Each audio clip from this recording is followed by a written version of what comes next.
नमस्कार दोस्तों। आज हम पढ़ते हैं अक्षांश रेखाएं और देशांतर रेखाएं। अक्षांश रेखाएं और देशांतर रेखाएं पढ़ते हैं। आइए जानते हैं। ये है पृथ्वी, ये पृथ्वी है। ये है उत्तरी ध्रुव, ये है दक्षिणी ध्रुव। पृथ्वी जो है वो 23.5 अंश झुकी हुई है।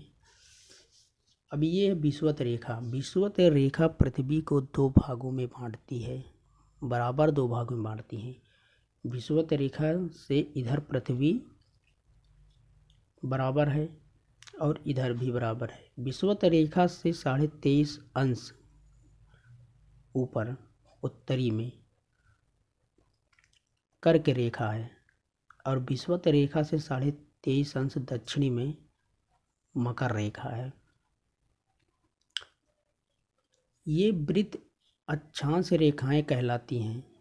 जो ये वृत्त बना है, ये 1 2 3 4 5 6 इस तरह जो बना है 7, तो इस तरह जो ये बना है लाइन खींची हुई हैं, ये जो पश्चिम पूरब पश्चिम खींची हुई हैं ये, तो ये अक्षांश रेखाएं कहलाती हैं। ये 0 से 90 तक होती हैं।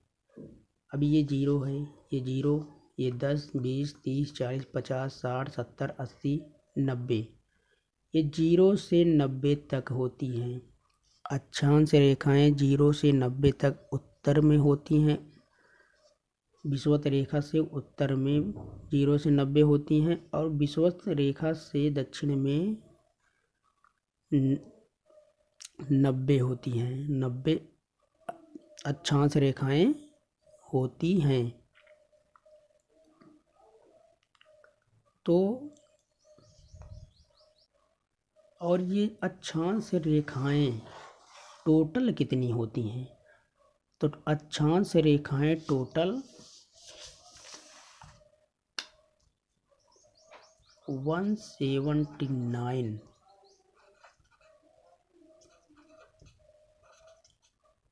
अक्षांश रेखाएं होती हैं। टोटल 179 अक्षांश रेखाएं होती हैं। टोटल 179 मतलब 90 इधर 90 इधर, तो 180 होना चाहिए, लेकिन गिना जाता है 0 अंश से, तो इसको छोड़ दिया जाता है, इसलिए 179 अक्षांश रेखाएं होती हैं। तो अक्षांश रेखाओं में बस इतना ही जानिए, बहुत है इतना, और इतना ही क्वेश्चन आता है। अक्षांश रेखाओं के बारे में पूरी जानकारी यही है।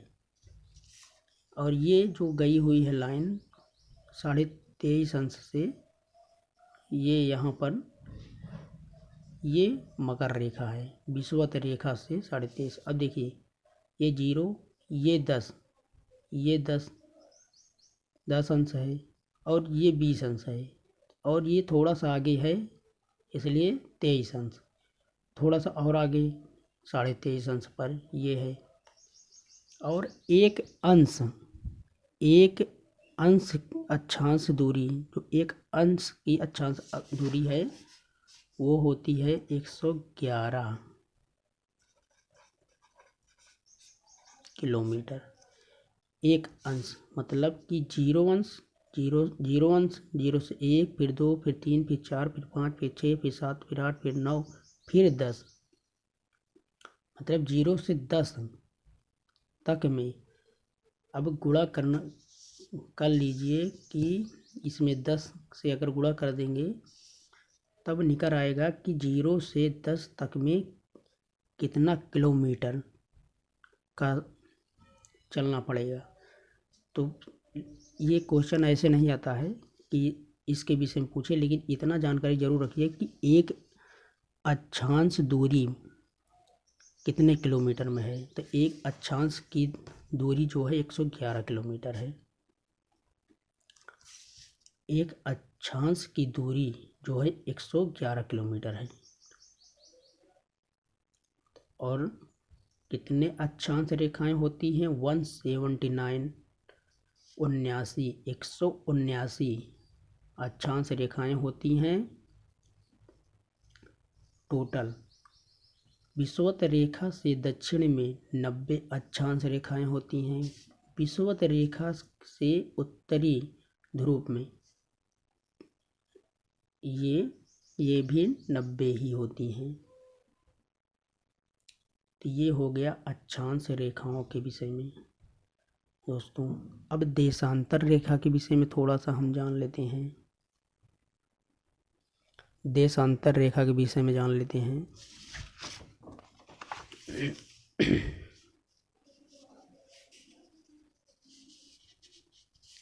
ये है देशांतर रेखा। ये जो इधर ये होता है उत्तर दक्षिण खींची होती हैं, उत्तर दक्षिण, ये उत्तर दक्षिण, ये देशांतर रेखाएं हैं। ये देशांतर रेखाएं हैं। ये ग्रीनविच यानी जीरो देशांतर रेखा है। ये जीरो देशांतर रेखा है। और ये 15, 30, 45, 60, 75 और 90। तो ग्रीनविच के दाईं ओर, ग्रीनविच के दाहिनी ओर और बाईं ओर देशांतर रेखाएं पाई जाती हैं। क्वेश्चन ऐसा ही बनता है कि देशांतर रेखाएं कहाँ पाई जाती हैं? तो ग्रीनविच के बाईं ओर इधर, दाईं ओर इधर देशांतर रेखाएं पाई जाती हैं। प्रधान यामोत्तर, इसे प्रधान यामोत्तर भी कहते हैं। जीरो देशांतर को माना जाता है। ये प्रधान यामोत्तर है, इसे जीरो देशांतर को प्रधान यामोत्तर कहते हैं। यह लंदन के ग्रीनविच से होकर गुजरती है। मतलब लंदन के ग्रीनविच से होकर गुजरती है। लंदन के ग्रीनविच से होकर गुजरती है जीरो यामोत्तर रेखा।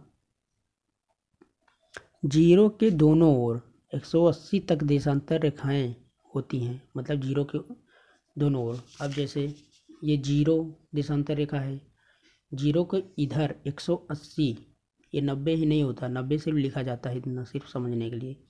लेकिन 180 देशांतर रेखाएं होती हैं इधर, और जीरो के इधर 180 देशांतर रेखाएं होती हैं।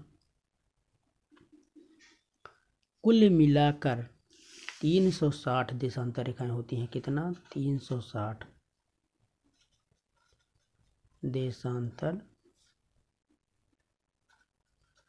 रेखाएं होती हैं।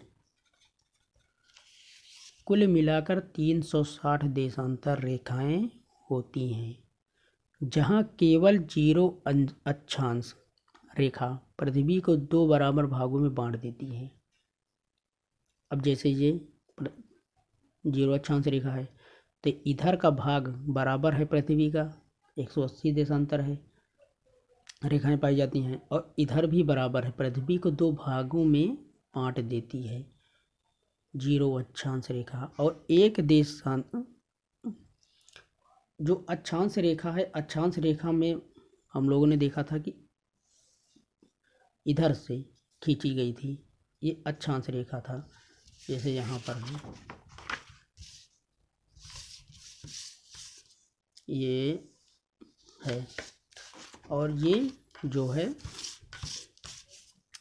ग्रीनविच जीरो मध्यांतर रेखा है ये। तो एक देशांतर की भूमध्य रेखा पर दूरी जो होती है, जैसे एक अक्षांश की भूमध्य रेखा पर दूरी थी कितना? 111 किलोमीटर। 111 किलोमीटर एक अक्षांश की थी। और एक देशांतर की भूमध्य रेखा पर दूरी कितनी होती है? अब भूमध्य रेखा पर दूरी ये है, भूमध्य रेखा यहाँ पर। अब यहाँ से एक देशांतर इधर देशांतर होता है, इधर अक्षांश होती है, इधर को पूर्व पश्चिम में जो खींची होती है वो अक्षांश रेखाएं होती हैं, लेकिन जो उत्तर दक्षिण खींची होती हैं वो देशांतर रेखाएं होती हैं। तो एक देशांतर 15 देशांतर तक है ये, लेकिन एक देशांतर अभी और एक लाइन अगर ऐसे खींच दिया जाए तो एक देशांतर होगी। तो एक देशांतर रेखा की दूरी कितनी होती है? तो वो होती है 111.32 किलोमीटर। 111.32 किलोमीटर एक देशांतर रेखा भूमध्य रेखा जीरो मतलब भूमध्य रेखा से दूरी एक देशांतर की 111.32 किलोमीटर होती है। अब जैसे एक देशांतर खींच दे रहा हूँ। अब जैसे यहाँ से ये मान लीजिए ये एक देशांतर खींच रहा हूँ, मान लीजिए ये हो गया एक देशांतर। तो एक देशांतर ये है एक देशांतर। तो भूमध्य ग्रीनविच जो ये भूमध्य रेखा से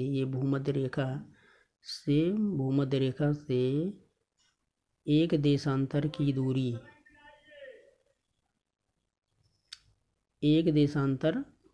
दूरी जो होती है वो 111.32 किलोमीटर होती है। 111.32 किलोमीटर होती है। और ये ध्रुवों की ओर कम होती है। ध्रुव, दक्षिणी ध्रुव, उत्तरी ध्रुव। तो यहाँ पर देखिए, यहाँ पर आकर यहाँ पर तो फैली है, लेकिन यहाँ पर आकर सिकुड़ गया है, ये कम हो गया है, यहाँ पर आकर कम हो गया है। तो यहाँ पर कम होता है, ये घटता जाता है। यहाँ तो 111.32 किलोमीटर होता है एक देशांतर की दूरी, लेकिन यहाँ पर जस जस ध्रुवों की ओर जाता है रेखा जाती है, तस तस कम होता जाता है। ग्रीनविच रेखा के पूर्व 180 पूर्वी देशांतर, मतलब ग्रीनविच ये रेखा है, ग्रीनविच के पूरब में 180 देशांतर कहे जाते हैं। अब पूर्वी गोलार्ध तथा पश्चिमी गोलार्ध कहे जाते हैं।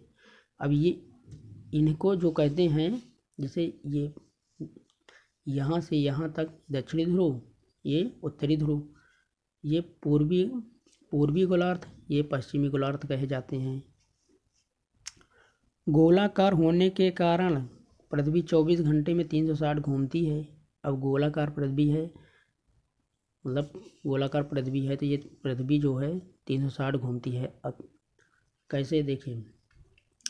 और एक देशांतर जो है यहाँ 0 से एक देशांतर घूमने में पृथ्वी को 4 मिनट लगता है। जैसे 0 से एक देशांतर घूमने में पृथ्वी को 4 मिनट लगता है। पृथ्वी को 4 मिनट लगता है। और पृथ्वी को 15 देशांतर घूमने में 1 घंटे का समय लगता है। 15 देशांतर घूमने में पृथ्वी को 1 घंटे लगता है। तो 15 दूनी 30 45 60 75 90 यानी 6 घंटे। पृथ्वी को 90 देशांतर घूमने में 6 घंटे लगेगा। और कितने देशांतर होते हैं? 180 पश्चिम में होते हैं, 180 पूरब में होते हैं। तो 180 जब इधर घूमेगी पृथ्वी तो 12 घंटे इधर लगता है, पूरा 12 घंटे पश्चिम में समय लगा और 12 घंटे पूरब में समय लगा। तो टोटल कितना हुआ? 24 घंटे। तो 24 घंटे घूमने में यानी 1 दिन लग गया। तो पृथ्वी पश्चिम से पूरब की ओर घूम रही है, इसीलिए पूर्व का समय आगे की ओर होता है। अब जैसे ये पृथ्वी है, पृथ्वी पश्चिम से पूरब की ओर घूम रही है क्लॉकवाइज। तो जब इधर से इधर को घूमती है, इधर से इधर को जब घूमती है तो पश्चिम से पूरब की ओर घूमती है। तो इसीलिए पश्चिम की दिशा में समय कम होता है और इधर ज़्यादा होता है। अब जैसे इधर को जाना है पश्चिम की ओर तो जोड़ देते हैं और अगर पूरब की ओर जाना है तो घटा देते हैं। एक दिन का अंतर होता है। जीरो से जो ये जीरो है ग्रीनविच रेखा, तो इधर अगर पश्चिम की ओर जाना है तो एक दिन जोड़ देंगे और पूरब की ओर जाना है तो एक दिन घटा देते हैं। घटा देते हैं 24 घंटे का, यानी एक दिन का गैप होता है। इधर 12 घंटे, इधर 12 घंटे, तो टोटल मिलाकर 24 घंटे का अंतर होता है, यानी एक दिन का अंतर होता है।